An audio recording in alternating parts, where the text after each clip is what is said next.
In the sport of rock racing, where we rely solely on our machines and our abilities to drive them, there is a constant quest to create something that performs better than the last. Something stronger, faster, and meaner. This is why the Avenger was made.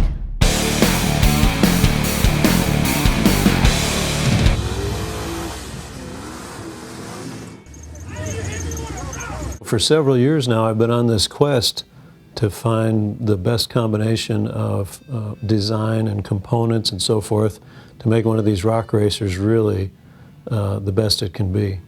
And also safety has become an important issue to me, even more so now that my daughter Bree will be driving this buggy a lot of the time. So we really put a lot of effort into safety on this rig. Jimmy Penner and I, in the beginning stages, tossed around ideas for this build for about 9 months before we finally landed on a common vision between us for what we wanted this thing to look like, the components, the design, the suspension, and so forth. We ended up we talked about a Ferrari GT prototype because we liked the lines on it, you know, in the sketches and the drawings, but we ended up with the new Corvette. It was about that time the new Corvette was coming out. And we really liked those lines as well, so we ended up gravitating towards that. And we both got the same vision in mind for what we wanted this thing to look like. Thankfully, it came out just almost exactly like we had imagined. So I want to thank Jimmy for that, because it's hard to transfer what you have in mind sometimes to somebody else that's helping you with a build. And in this case, the transfer was fantastic. We happen to live in an area right here in Middle Tennessee that's a hub for rock racing activities. So I'm really blessed to live here where there's so many talented people that can help me with working on these projects. I mentioned Jimmy Penner already, Charlie Swanson, there's Adam Woodley, there's Brian Cole, and the list just goes on. It's fantastic, and we're in such a hot spot for rock racing right here in Middle Tennessee that the possibilities are endless when putting together strategies for building these buggies. With its emphasis on speed and stunts, anything can happen in this sport, from rollovers to fires to collisions.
As Jimmy and I were finalizing the design and the look of the vehicle, we also were making a component list.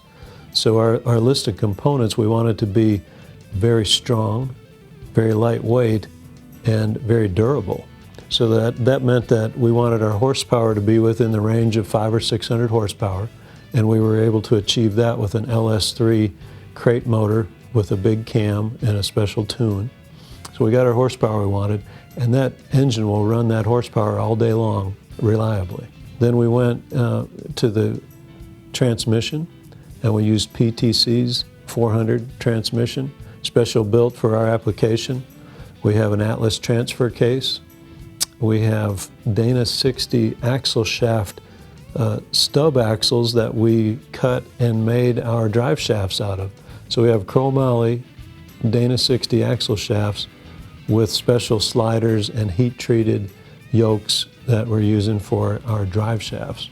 That's pretty exciting, because if you've been in this sport for very long at all, drive shafts are always a problem. We used 1480 U-joints, very large U-joints in the drive shafts, so I'm real happy with that. Then we put our attention to the axles, and we ended up with a 14-bolt aluminum third member from Solid Axle, and we have the housings that are from Diamond Axle, and then we have the knuckles from Essentially Off-Road that Jimmy specifically made for this application, and now he has available for sale. We run the RCV Big Bell 40 spline shafts made out of 300M, so we've just got the best of the best components in these axles. Very excited about that.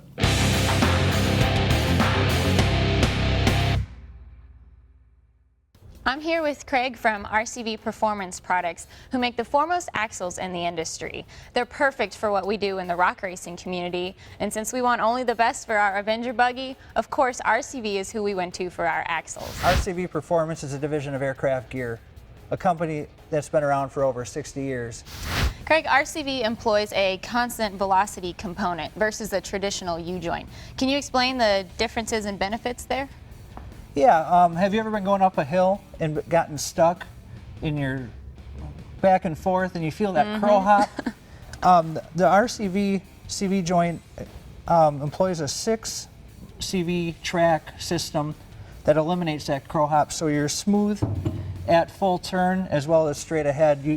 That eliminates the bind altogether that you get with U-joints, and that's typically where a U-joint will break, where a CV joint is strong the whole way through. Right, so it's stronger and smoother. Exactly. Bonus. Here's another question. What type of materials are the components made out of? RCV uses domestic quality 300M and 4340 steels in everything they manufacture. We also offer a limited lifetime warranty against breakage. You break it, we replace it. That means one piece here has to become 2 or more pieces. And how often does that happen? Well, you know, it does happen.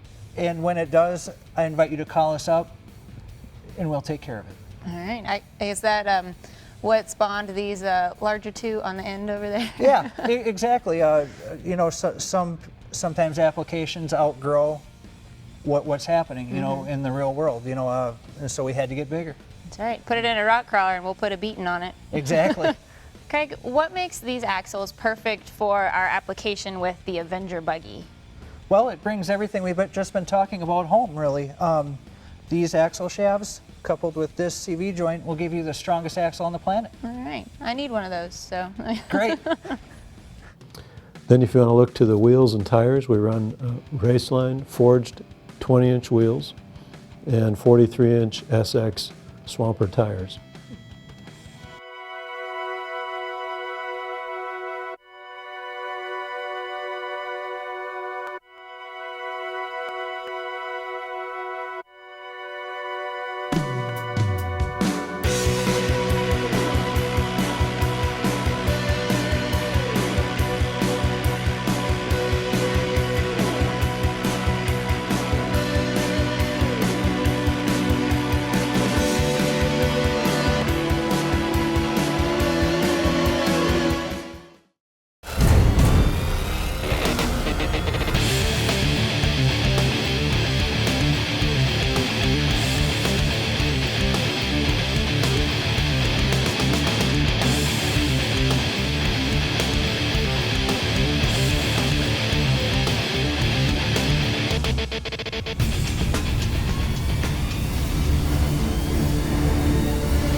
The suspension on this vehicle was very important to me. I knew that was going to be a key to high performance.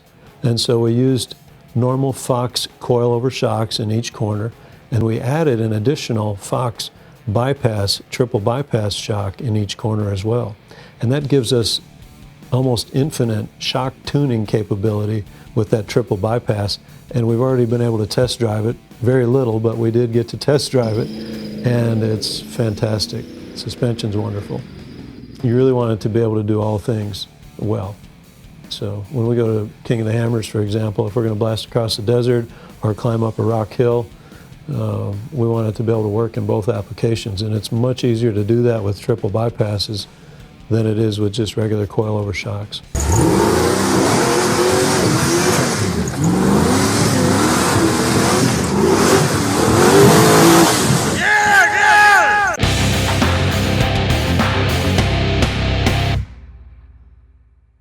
Hi, my name is Jeff Howe with Howe Performance Power Steering.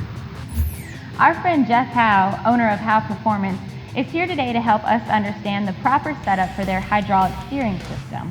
Howe Performance has been in business for 20 years and is really one of the very best at off-road steering, from trophy trucks to razors to buggies, and that's why we wanted them in on this project with us.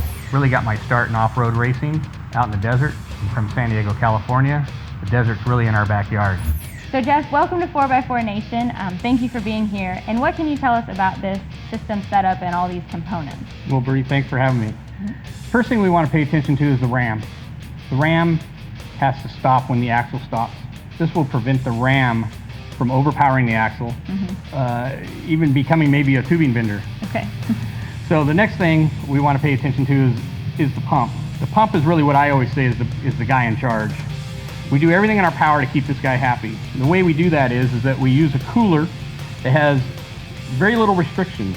Has these fins that are machined into it for cooling, but aluminum is a great heat sink. It'll draw the heat right out of the power steering fluid without restricting flow. The next thing is the power steering reservoir. Power steering reservoir, we use a radiator cap actually on here to provide pressure to the oil. We get a little head pressure on the oil, that'll help condense the air that's in the oil. Gotcha. See, there's air in oil. You can't get air out of oil, but you can trick it by pressurizing it. The next thing we do is we use a filter, power steering filter. The reason we filter the oil is because the pump makes metal as it wears. That's what turns the oil black. So we want to filter that. And again, that'll allow the pump to last for years. The next thing is hoses. Hoses are the most important. A lot of people use pressure hose and everything. This guy. Yeah, that's the pressure hose. We only want pressure where it's pressure. Okay. But the push lock style hose is great because it has a larger ID. So that allows flow back to the pump.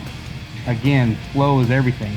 Feed the pump. Make it have more flow than it can produce. That way you don't overheat the pump. So hoses are really a part of the system that everybody overlooks. Gotcha. Important for keeping that pump happy, right? That's right, keeping the pump happy. And again, it'll allow you to have steering that won't quit, won't fade, and endless trail rides for years to come. That I like to hear. Grew up going to Baja. As a young kid, I've witnessed my first off-road race at the age of 12, and ever since then I was hooked. Desert racing has really been my passion, so I've developed power steering to help conquer Baja. Can't wait to ride in that thing with you. You're going to have to come back and take a test drive after we get all this together. And I'm looking forward to it. Thanks for having me. Thank you. Off-road racing has really evolved into more than just desert racing. The rock crawling, really four-wheeling went rock crawling, and when that happened, that whole industry exploded. Going to the King of the Hammers has allowed me to bring more of our desert racing power steering to the industry.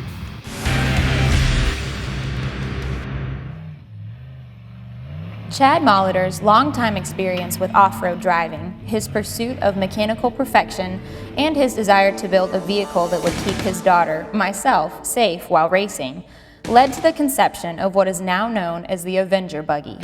With a collaboration between Chad, Jimmy Penner and his crew at Essentially Off-Road, and Charlie Swanson at Charlie's Custom Creations, the Avenger idea finally became reality. On this Avenger build, we enlisted the help of some friends. Jimmy Penner from Essentially Off-Road helped us with the chassis design, the suspension, heavy fabrication, and so forth. And then Charlie's Custom Creations, owned by Charlie Swanson, did the finish work, the wiring, the hoses, plumbing you might call it, and much of the brackets and other fabrication that had to take place to finish the product. Both of them have a real niche in their specific area that we use them for. Jimmy has a lot of experience in building chassis and suspension systems and tuning the suspension and so forth, and he had a great eye for the finished look and result that I wanted. And we seem to come together on that and have the same vision in mind. Then Charlie has a niche that he's really good at as well, where he could come in and do the finish work, and he's really careful about the details, and he did a fantastic job. Hey guys, I'm Bree here with Jimmy Penner from Essentially Off-Road and Charlie Swanson from Charlie's Custom Creations. They've been collaborating on the new Avenger build, and today they're going to share with us a little bit about what that has looked like for them. So Jimmy, do you want to start us off? Thanks, Bree. My crew and I at Essentially Off-Road took the Avenger from concept to full rolling chassis, like you see here. At my facility, we do pretty much everything from 4x4 maintenance to full turnkey builds to just general razor stuff even. However, on this particular build, we're handing the keys over to Charlie. Thanks, Jimmy. 4x4 Nation brought us a full rolling chassis from Essentially Off-Road. We're going to take it where they left off. We'll build the fuel system, do the fuel cell, all the wiring components. We're dropping an LS3 in here, doing a full stainless steel 2.5-inch manual bent exhaust. We'll take everything from where it is a mock-up, send it off to powder coat. Once we get it back from powder coat, we'll take it to a full turnkey build so they're ready to hit the trails and do some racing.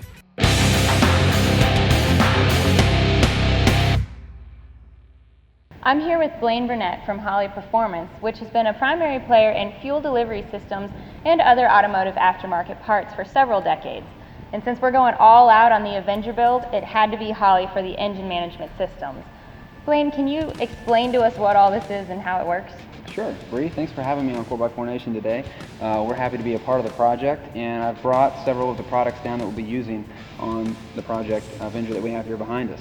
So first of all, we're going to be using the HP EFI system on this particular build, and that's going to take care of all of the engine management controls that will be necessary on this here project. So we have here the main power harness that sends power directly from the battery to the ECU, and then we have our other main harness here, which integrates with the factory sensors that are installed already on the LS engine that you all are using. Okay. So it's plug and play in that regard, and it adapts right to 24X or 58X engines from the LS variation. So is this Dominator then the bigger, badder version of the HP unit?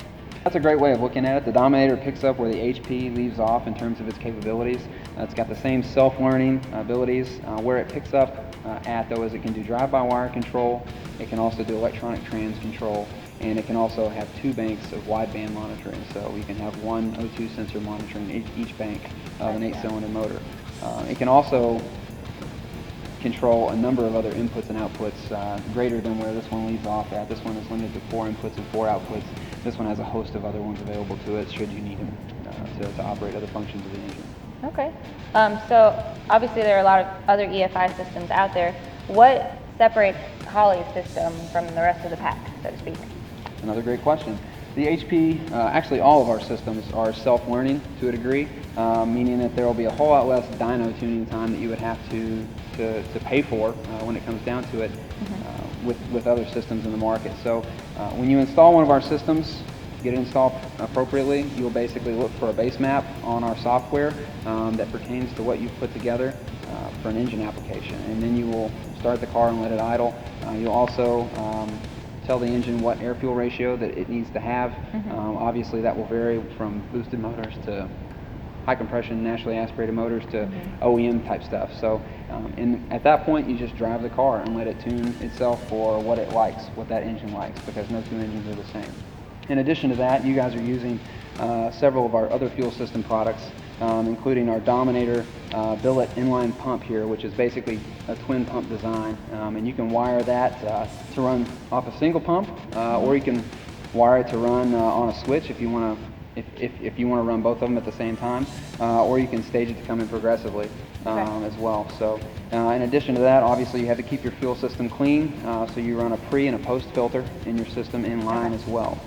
You want to be able to monitor what's going on with your engine at all times, and Holly has gone to great lengths to provide different solutions for that. You guys are going to be using some of our individual gauges here, which are programmable to show a variation of different readouts.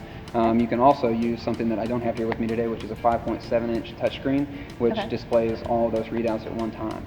How does this system suit what we're doing here, this application with our project? What makes it perfect for the Avenger build? Well, you guys are doing something obviously with off-road, and you guys are also using an LS engine, which is what we developed these kits for when we came out with them. So we have LS-specific kits, whether you have a 24X crank trigger or a 58X crank trigger Gen 4 engine. We have kits that are specific to those and can operate them just like an OEM situation, from the harnesses to getting everything running well on the engine. All right, awesome. Well, thank you so much. I can't wait to get it all in there, and you'll have to come back for a test drive. Oh, once it's definitely. ready. I got to drive this thing. All right, thank you. Thank you.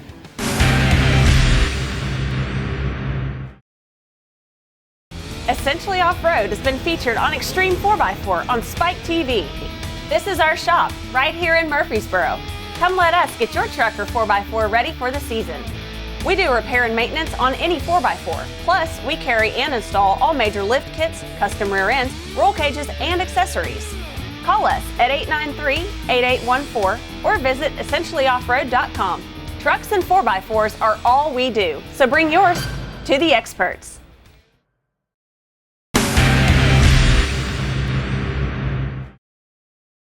Safety for the driver and passenger were a top priority in designing the Avenger, with the cage of the vehicle surrounding them more completely than in most buggies.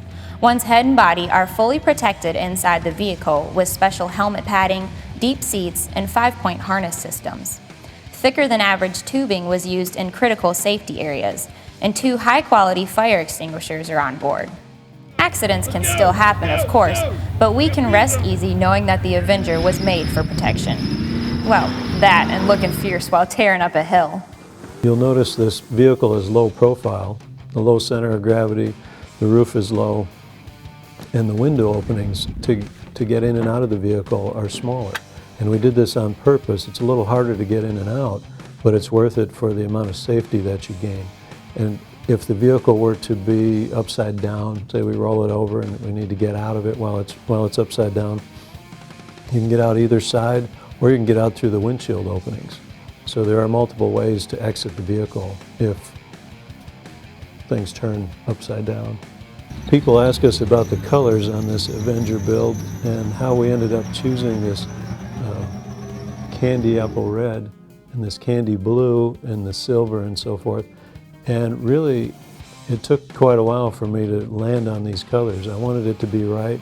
We took a little bit of a chance because it's a bit blingy, but it was a combination of Bree and my wife Shelley are really good at colors.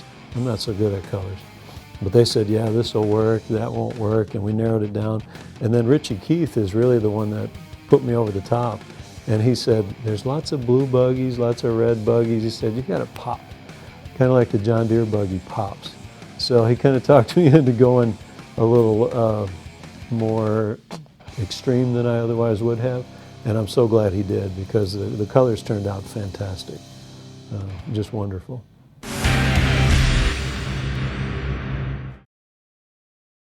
At Warn, this is our office. Stuck, all you'll see is red. Warn red. Warn winches are built to get you home no matter what. Check out the new lineup of Warn winches today. Of course, as with any project, there are some hurdles to get over along the way, and there were plenty of them in this project, but we were able to achieve the results that we wanted. Some of the setbacks we had were about timing, about waiting for components or waiting for someone to finish their part of the process so that we could continue with the rest of the journey, so to speak. There were lots of hours put into the design in the beginning. And then we actually dug in and started bending tubing. Jimmy did that part within about 4 days. He and his guys actually got very little sleep for 4 days straight, and they built the whole chassis in 4 days. Probably the fastest. I don't know if any chassis has been built that fast before or not, but kind of made that part of the goal, was to knock it out. So that was interesting. And then after that, it was the process of putting things together, getting everything in working order, and then pulling it all back apart, taking it to powder coat, having it powder coated, bring it back in and reassemble everything. And then we had to work the bugs out. So the last 10 days or so, we've been working the bugs out. The last 5 days, I've had it by myself in my own shop, and I've been working all day long, late nights, trying to get it ready for this King of the Hammers trip that we're going on in just a few days. And only have to push them that far, ideally. I mean, like, if you're on an obstacle and you're not, attacking it, and say you're trying to just crest that rock, you can give it, half brake, whereas sometimes the manuals are all or nothing. It's, everything you got just to hold it there. Yeah. Did we put 410 gears in there? No, they're 488, I believe, or 456. I thought we planned on 410s. I think they're 456. Because you don't even really need first gear. Yeah, I wish we'd put the 410s Is in. it, we're 3.8 Atlas, right? No, 3.0. 3.0. 3.0. That's and, pretty powerful then, to pull like that. Yeah. Well, I mean, first gear is, probably won't use it much. Crawling. It'd be nice to have though.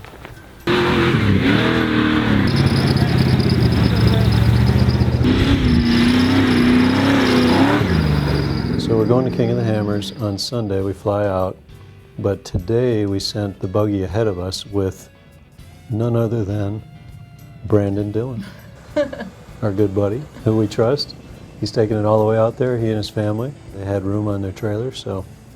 Fortunately for us, so that we didn't have to drive 30-some hours. Yeah, they're hooking us up. Yeah.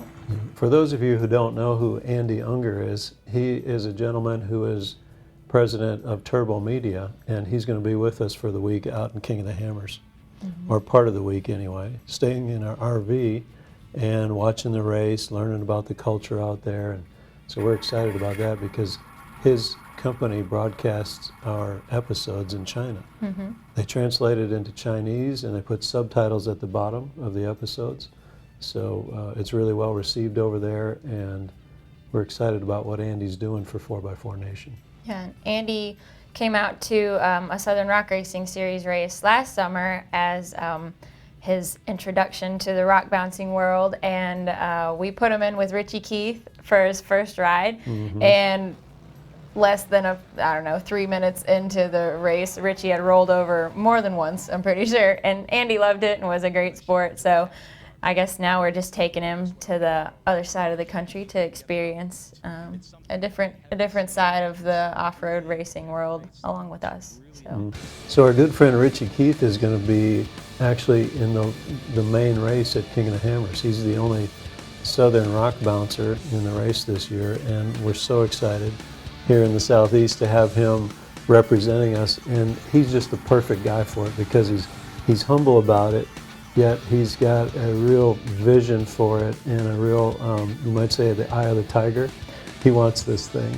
He wants to win. He wants to complete the course, and he's just pumped up about it. He's got Joe Lawson working with him, Jimmy Penner and his crew doing the pit area, and Bobby Tanner is going to drive part of the time as well. So what a combination. It's going to be incredible, don't you think? We're here to check it off. When we got the ticket to come here, that was the first part, was getting a spot to qualify and getting the old Willy Wonka ticket. Then reality set in. It was like, oh my goodness, we're going to have to turn a hill killer into a desert racer. So Mr. Teeth spent a little money and put some triple bypasses on. We upgraded the axles. We changed out the transmission because in the South we use a Power Glide 2-speed. We needed a Turbo 400 for the high-speed desert and so forth. Re-geared the front and rear ends, and put a nice shine of powder coat on there. And the most important thing is chrome. You got to have chrome to roll through the desert. Well, they're going to have to change their driving style, both Bobby and Richie especially, and maybe Joe a little bit too, because they're used to trying to keep the buggy together for 3 or 4 minutes, or really 1 or 2 minutes. Yeah. Up a steep Long hill, enough to climb a full hill. throttle. And in this case, they have to keep it together for about 8 to 10 hours. I know I'm excited for the shootout, the backdoor shootout. Just I missed the last East versus West competition, and there's been a lot of smack talk going on. So I'm just excited to see who shows up and just how the buggies perform, how the Avenger performs. It'll be our first time, you know, really testing it in a race or anything.